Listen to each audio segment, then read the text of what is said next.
साथियों नमस्कार। इस प्रेस कॉन्फ्रेंस में मैं आप सबका स्वागत करता हूं। कई चेहरे उस समय के दिख रहे हैं जब मैंने छात्र राजनीति में राजस्थान विश्वविद्यालय में पैर रखा था। उस समय के हमारे सीनियर पत्रकार दिख रहे हैं, भाई अरविंद दिख रहा है और बहुत सारे नए चेहरे भी दिख रहे हैं। मैं आप सबका हार्दिक अभिनंदन करता हूं और सबका स्वागत करता हूं और आप सबका आभार व्यक्त करता हूं कि पिछले जो दौर था, जो समझौता प्रकरण था, 8 महीने का जो मेरा विकट समय था जब मैं जेल में रहा, तब आप सबने लोकतंत्र के चौथे स्तंभ के रूप में भूमिका निभाते हुए एक छात्र, एक युवा जो जनता की सेवा करने निकला है और उसको जब जेल में डाला गया और जब राजस्थान नहीं देश की जनता ये देख रही थी कि इस व्यक्ति का जुर्म इतना बड़ा नहीं था जितना उसको सजा दी जा रही थी और उसको लेकर देश की जनता जनार्दन, जो भी लोग उस प्रकरण को देख रहे थे, वह सब लोग अपने अपने तरीके से मेरे समर्थन में मदद कर रहे थे। कोई सोशल मीडिया के माध्यम से, कोई सड़कों पर। उसी तरह से आप सब पत्रकार भाइयों ने भी इस युवा छात्र नेता नरेश मीणा को जिस तरह से आपने मुझे दिखाया, मुझे जगह दी, उसके लिए मैं आपका बहुत बहुत धन्यवाद देता हूं, बहुत बहुत आभार व्यक्त करता हूं। मैं 14 तारीख को टोंक जेल से रिहा हुआ हूं। जिस दिन मैं रिहा हुआ उस दिन मेरा मन था, क्योंकि रिहा होने के पहले इस 8 महीने की जेल यात्रा के दौरान 25 फरवरी को विधानसभा घेराव को लेकर बहुत बड़े आंदोलन की तैयारी चल रही थी और वो शायद आंदोलन ऐसा होता जो एक व्यक्ति के जेल में रहने के बाद उसको छुड़वाने के लिए इस देश का सबसे बड़ा आंदोलन इस राजस्थान में देखा जाता। लेकिन सरकार से समझौता होने के बाद में वो आंदोलन वापस ले लिया गया था और उसके बाद मेरी इच्छा थी कि जब मैं जेल से छूटूं तो वो सारे लोग जो मुझे आशीर्वाद दे रहे थे, समर्थन दे रहे थे, इस विकट समय में मेरे साथ खड़े थे, वो सब लोग तो मैं चाहता था कि मैं जब जेल से निकलूं तो उन सब लोगों के दर्शन मैं करूं और वो टोंक जेल के बाहर मुझे आशीर्वाद देने आए। लेकिन माननीय न्यायालय ने, मैं हाई कोर्ट का आभार व्यक्त करता हूं कि माननीय न्यायालय ने देर से हुआ लेकिन मेरे साथ न्याय किया और मुझे जमानत पर रिहा किया और माननीय न्यायालय ने जमानत के साथ मुझे शर्त छोड़ा। मुझे कहा कि मैं 25 फरवरी को नगर फोर्ट थाने में हाजिरी लगाऊंगा और दूसरा उसके साथ साथ माननीय कोर्ट ने कहा कि मैं ऐसा कोई भी काम नहीं करूंगा जिससे ये लगे कि मैं कोई लड़ाई जीत के आया हूं या मैं कोई जंग जीती है मैंने। और यही कारण था कि माननीय न्यायालय के आदेश की पालना में मैंने सब लोगों को मना कर दिया, सबको कह दिया था कि भाई कोई भी जेल पे नहीं आएगा और माननीय न्यायालय के आदेश की मैंने पूरी अक्षत उस दिन पालना करी है और माननीय न्यायालय के आगे भी मैं पालना करता रहूंगा। ये जो घटनाक्रम था 14 के छूटने के बाद आज 18 तारीख हो गई है। मैंने पिछले 4 दिन में जो भी जितने भी पत्रकार बंधु मेरे पास आए, वो चाहे डिजिटल मीडिया वाले आए, जो भी मेरे पास आए, मैंने सब पत्रकार भाइयों को, सब साथियों को जितना समय उन्होंने मांगा वो मैंने दिया। एक दिन तो मैं दिन के 12 बजे बैठा और रात को 7 बजे तक मैंने सभी पत्रकार भाइयों को पूरा समय दिया। जो लोग आप सब जब भी मुझे चाहेंगे मैं आप सबके सामने रहूंगा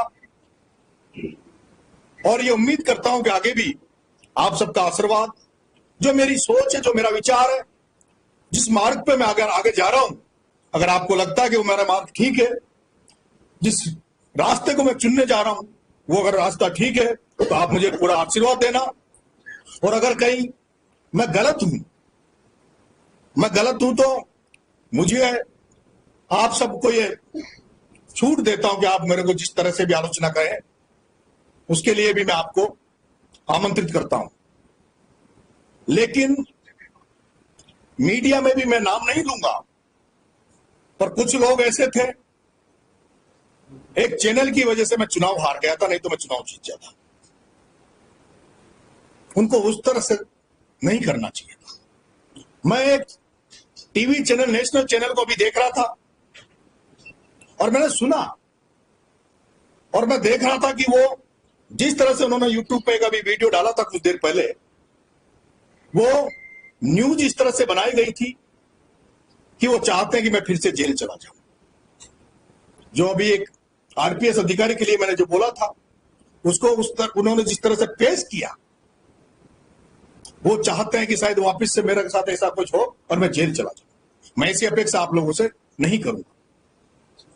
मैं पिछले 4 दिन से इस समझौता प्रकरण को लेकर और जेल जाने को लेकर ये सारी बातें आप लोगों तक कह चुका हूं, और ये सारी बातें जो लोग समझौता प्रकरण को सुनना चाहते थे या जेल के मेरे एपिसोड को लेकर सुनना चाहते थे, उन तक बात पहुंच चुकी है। इस दौरान जितने लोगों ने मेरी मदद करी, जिन लोगों की जो भूमिका रही, उसको मैंने खुलकर आप लोगों के बीच में रखा है। आज मेरे लिए समझौता का अध्याय एक पुराना अध्याय हो गया और आज मैं एक नए अध्याय की शुरुआत करने आप लोगों के बीच में आया और आप सबको मैंने आमंत्रित किया है, और जिस संख्या में आप यहां पधारे हैं उसके लिए मैं आपका बहुत बहुत आभारी हूं, धन्यवाद देता हूं। मैंने आज आपको आमंत्रित किया है 20 तारीख को जयपुर से सुबह 7 बजे निकलूंगा और मेरे गांव पहुंचूंगा 12 में, मेरे निवास स्थान पर। अभी मैं जेल से आने के बाद मेरे माता पिता से नहीं मिला हूं। गांव जाकर मैं अपने मेरे माता पिता जिन्होंने मुझे जन्म दिया है उनका आशीर्वाद लूंगा, उनका चरण स्पर्श करूंगा, और उसके बाद में राजस्थान के बॉर्डर पर, राजस्थान के अंतिम छोर पर स्थित झालावाड़ जिले की मनोर थाना विधानसभा के पवित्र धाम, पवित्र स्थान कामखेड़ा बालाजी से एक जन क्रांति यात्रा, पैदल मार्च मैं आरंभ करूंगा। ये पैदल यात्रा, ये पैदल मार्च आरंभ करने का स्थान तो मैंने आपको कामखेड़ा बालाजी का बताया है, लेकिन ये कहां कहां जाएगा, कितने दिन चलेगा, ये अभी मुझे खुद को भी पता नहीं है। इसलिए मैंने उसका ना पॉइंट दिए हैं, ना जगह दी है, ना कितने दिन ये यात्रा चलेगी ये नहीं बताया। लेकिन जो आशीर्वाद मिलेगा, जो जनता का प्यार मिलेगा, और जब तक मिलता रहेगा, जब तक मेरा जो मकसद है वो पूरा नहीं होगा, जब तक मैं राजस्थान की सड़कों पर नंगे पैर पैदल पैदल जनता के बीच में जाऊंगा। ये यात्रा का नाम मैंने जन क्रांति यात्रा रखा है। इस यात्रा में मैंने एक फोटो भी रखी है, जो फोटो शहीद भगत सिंह की है। शहीद भगत सिंह के साथ साथ मैंने इंकलाब का नारा इसमें रखा है। शहीद भगत सिंह ने 23 साल की उम्र में हंसते हंसते फांसी का फंदा अपने गले में लगा लिया था।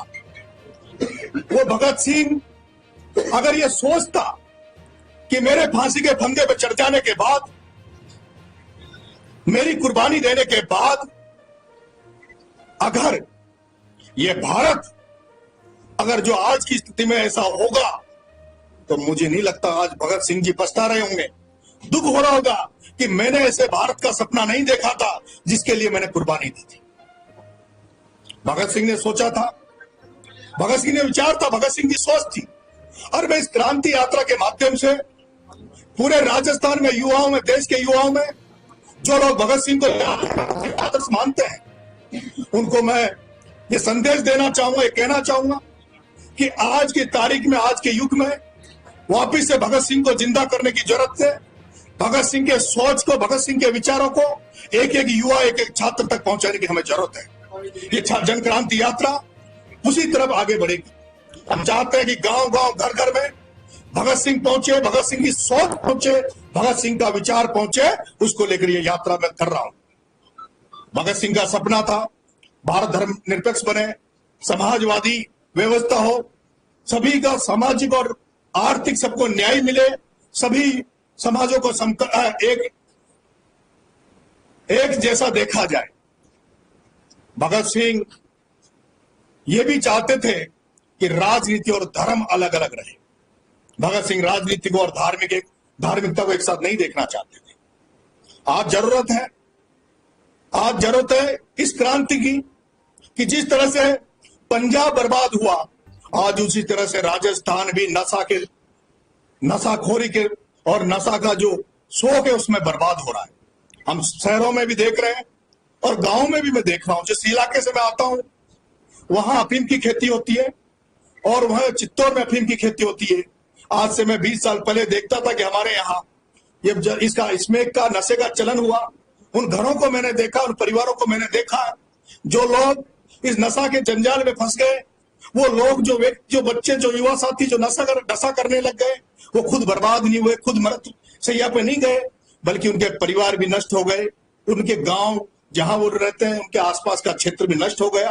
केवल नशा से उनका शरीर खत्म नहीं हुआ, बल्कि नशा के साथ साथ उनके शरीर के साथ साथ वो लोग जब उस नशे की पूर्ति करने के लिए उनके पास आर्थिक स्थिति नहीं मजबूत होती तो उसके बाद वो क्राइम के क्षेत्र में चले जाते हैं, चोरियां करते हैं और अन्य कर्म को करने लग जाते हैं। मैंने जेल में भी देखा